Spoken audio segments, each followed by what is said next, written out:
बिस्मिल्लाहिर्रहमानिर्रहीम। अस्सलाम वालेकुम डियर स्टूडेंट्स। आज हम इस वीडियो में पढ़ेंगे indentured labour migration from India, यानी कि इसको कंटिन्यू करेंगे। तो पिछले टॉपिक में हमने देखे बेसिक आइडिया देखा था कि इंडेंचर्ड लेबर क्या होते हैं। और जो हमने देखा है कि कंट्रैक्ट्स किस तरह से उनको उनके साथ कंट्रैक्ट्स किए जाते हैं। तो एक बेसिक आइडिया दिया था हमने इंडेंचर्ड लेबर से रिलेटेड।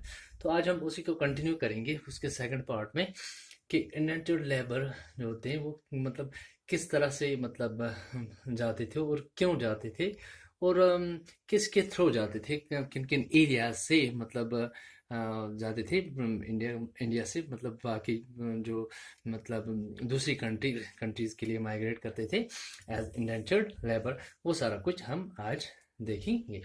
तो most Indian indentured labour come from present day, यानी कि अगर हम बात करें प्रेजेंट डे में eastern UP, Bihar, central India and dry districts of Tamil Nadu, यानी कि Indian Indian indentured labour come from present day, यानी कि अगर हम आज जो पॉलिटिकल बाउंड्रीज जो हैं, तो उसके मुताबिक अगर हम ईस्टर्न यूरोप की बात, ईस्टर्न जो यूपी की बात करें, या बिहार की बात करें, या सेंट्रल इंडिया की बात करें, या ड्राई डिस्ट्रिक्ट्स ऑफ तमिलनाडु, तो इन एरियाज से मोस्टली इन एरियाज से क्या लोग जो लेबर होते हैं या पीजेंट्स होते हैं वो माइग्रेट कर जाते थे एज इंडेंचर्ड लेबर बाकी कंट्रीज में, यानी कि डिफरेंट कंट्रीज में वो क्या माइग्रेट कर जाते थे एज इंडेंचर्ड लेबर। तो क्या रीजंस थे क्यों जाते थे? क्योंकि यहाँ पर इन एरियाज में पॉपुलेशन ज़्यादा थी, और रोजगार के यानी कि काम के चांसेस बहुत कम रहते थे, यानी कि पॉपुलेशन ज़्यादा थी। तो इन सारे रीजंस के कारण वो माइग्रेट कर जाते थे दूसरी कंट्रीज में as indentured labour because of the following reason, यानी कि हम रीजंस भी देखेंगे कि कौन कौन से ऐसे रीजंस रहे होंगे कि जिनकी वजह से लेबर जो हैं वो माइग्रेट कर जाते थे एज इंडेंचर्ड लेबर बाकी कंट्रीज में।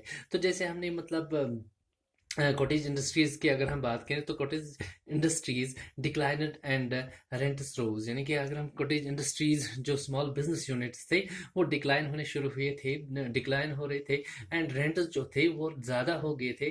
तो ब्रिटिशर्स के टाइम पे जो लैंड थी, यानी कि ज़मीन जो हुआ करती थी, लैंड्स वर क्लियर्ड, यानी कि वो लैंड्स को क्लियर करा रहे थे। किस लिए? तो वहाँ पर माइनस लगाते थे या प्लांटेशन फील्ड्स बनाते थे। तो इस कारण जो लेबर्स थे या पीजेंट्स थे वो जॉबलेस हो जाते थे, उनके पास काम नहीं रहता था।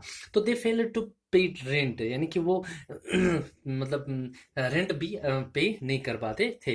तो इंडेप्टनेस यानी कि कर्जे में और आ जाते थे।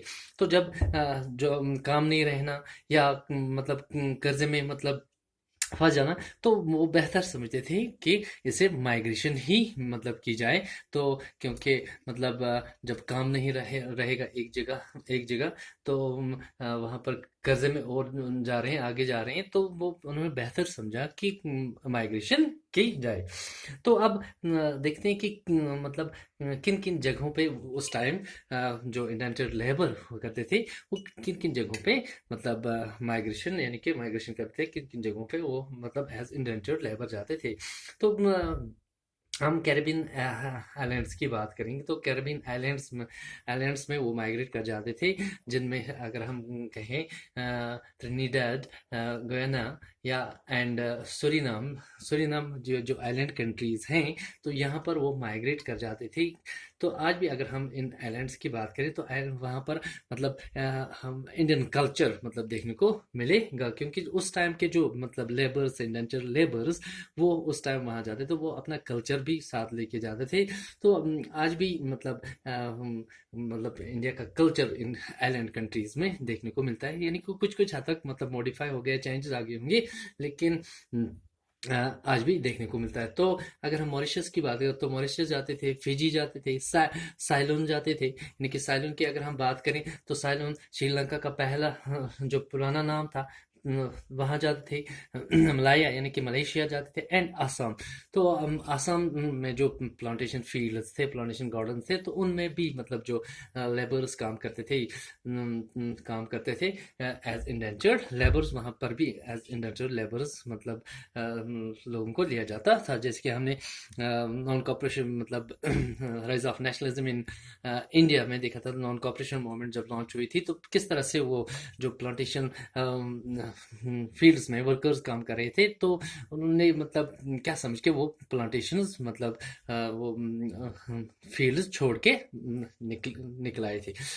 तो देखना है कि अब ये किस तरह से जाते थे और कौन इनको ले जाता था। जैसे कि हम मतलब recruitment was done by agents, यानी कि इसके लिए मतलब एजेंट्स हुआ करते थे जो कि इनको क्या ले जाते थे, जो कि इनको हायर करके, इनके साथ कंट्रैक्ट करके इनको मतलब दूसरी जगह ले जाया जाता था बाय एजेंट्स। यानी कि जो मतलब agents engaged by employers on commission basis. ये जो एजेंट्स होते थे ये मतलब कमीशन बेसिस पे काम करते थे। जैसे कि अगर हम प्लांटेशन उन फील्ड्स या प्लांटेशन गार्डन्स के ओनर्स की बात करें तो वो एंगेज करते थे एम्प्लॉयर्स को, और वही उन्हीं से कहा जाता था कि अगर आप इंडेंचर्ड लेबर्स ज़्यादा से ज़्यादा मतलब ला के दोगे तो आपको ज़्यादा से ज़्यादा कमीशन मिलेगा।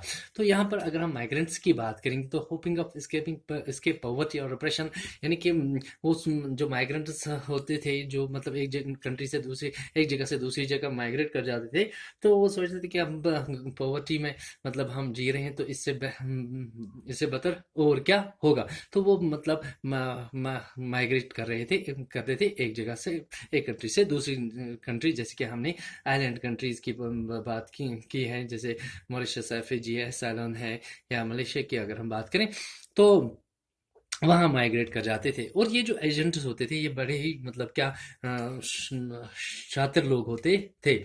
तो जो एजेंट्स होते थे तो providing false information about final destination, यानी कि जब लेबर्स को हायर किया जाता था तो उनको मतलब एक्चुअल डेस्टिनेशन या मोड ऑफ ट्रेवल की अगर हम बात करें कि किस तरह से उनको ट्रेवल कराया जाएगा, या नेचर ऑफ द वर्क या नेचर ऑफ द जॉब जो है तो वो किस तरह का होगा, and living and working conditions किस तरह की होंगी।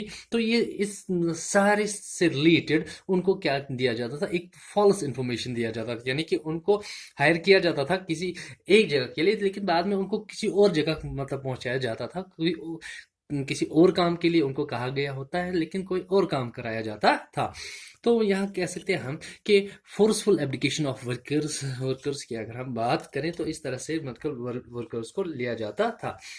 तो ये जो मतलब न्यू सिस्टम ऑफ स्लेवरी बन गया था कौन कौन सा कि इंडेंचर्ड लेबर के जो माइग्रेट कर रहे थे मतलब इंडिया से मतलब आइलैंड कंट्रीज की ओर। उनमें हमने देखा कि ईस्टर्न यूपी की अगर बात करें, बिहार या ड्राई डिस्ट्रिक्ट ऑफ तमिलनाडु की बात करें तो इन डिस्ट्रिक्ट से ज़्यादा मतलब लोग माइग्रेट कर जाते थे एज इंडेंचर्ड लेबर, क्योंकि रीजंस थे, क्योंकि हाई पॉपुलेशन ज़्यादा थी तो वहाँ काम बहुत कम रहता था।